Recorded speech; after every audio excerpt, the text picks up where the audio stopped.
Man's only hope of redemption is through the shed blood of Christ Jesus, the Son of God. That is our hope. That is what we believe in, is we are not trying to earn salvation. If you're trying to, let me just put it this way. And I'm sorry if this is too blunt, but blunt is clear, typically, right? So if you are trying to earn your salvation, you are in a religious cult. Because that's not what the Bible teaches. In fact, the Bible explicitly teaches against it and gives numerous examples of people who were doing that and were corrected. That was the Pharisees, essentially, is they had created a religious system. We as humans, our natural sense, and just like I talked about gravity before, right? The natural state of gravity is what? What goes up? Must come down. The natural of man in our sin nature, we sin, but then we're always trying to cover it with something. We're trying to come up with it. Adam and Eve, they immediately try to cover their sin, their nakedness with fig leaves, right? They begin to sew the leaves together. They begin to try to cover themselves. And I heard recently, religion is man's attempt at putting on God.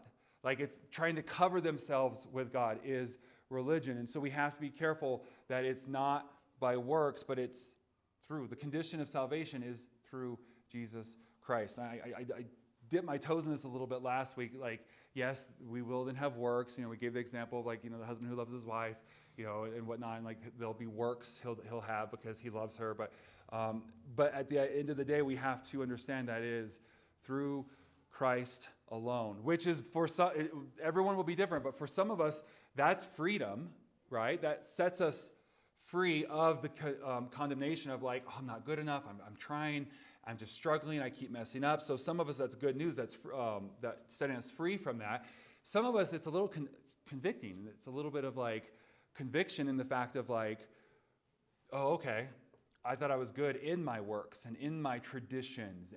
And we like to put on traditions.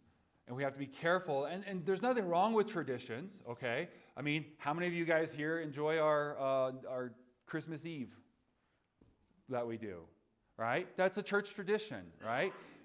There's nothing wrong with that. But if you got to the point where you were putting your hope in your salvation off of being at that, or off of, well, you know what? I know we're all saved here, but we have a higher level of salvation because we got saved through the Christmas Eve. You got saved through this other event. And so therefore, or just weird little things like that, or whatever it may be. Oh, you know what? I know I'm good because I serve every week. Well, Pastor Careful, the last few weeks you've been trying to get more volunteers. And you've been trying, yeah, I am trying. We are trying to get volunteers. We need volunteers. We believe that it's best for you if you're connected, right, to each other, connected in serving. But you have to be careful that it's a serving out of the love, not that you begin to look at your relationship. I was just thinking about this morning, about how often volunteers get to the point where they're volunteering, and it starts off they're volunteering because they love God, but then a couple years down the road, they feel far from God because they're so busy serving all the time. They become like the two sisters, where one was sitting at his feet and the other was so busy serving, she forgot to spend time with him. And she began to get bitter. And I've had to counsel multiple young men who went from a volunteer position to a paid position at the church, or an internship, or some sort of program where they're now spending much more time on Sundays. They're now serving more. It's like, hey, you need to be careful now, because Sundays is no longer your time, because you're now serving. So you now have to find what you were getting from the Sunday service. You have to realize you're now serving during that time. You're now pouring out. And yes, it's good, and you're serving the Lord. It's out of love. But if you don't supplement that, you're going to find yourself far from God. Even if you're not moving from God, think of it as when you go to the airport, you can stand on the little ground. It just moves you. It's like the escalator, but you're not actually going up. It's just like the people mover thing, You just stand on it. And you start moving. Now, if you're walking, obviously that's the whole idea there. But I like to just stand on it, and it's like, oh, I can take a break now. I'm walking just as fast as I would have been. Imagine if you were getting on that ending up somewhere else and saying, but I never took a single step. So we have to be careful that, yes, when we serve, that we're not looking at our identity through that. And I'll give one more example of this, and we're going to move on. I had a student once who had been serving in the media department for years. Like before I got there, he'd been serving in the media department. And so we get to the point where he's now, I think he's like freshman in college, and there's a men's convention.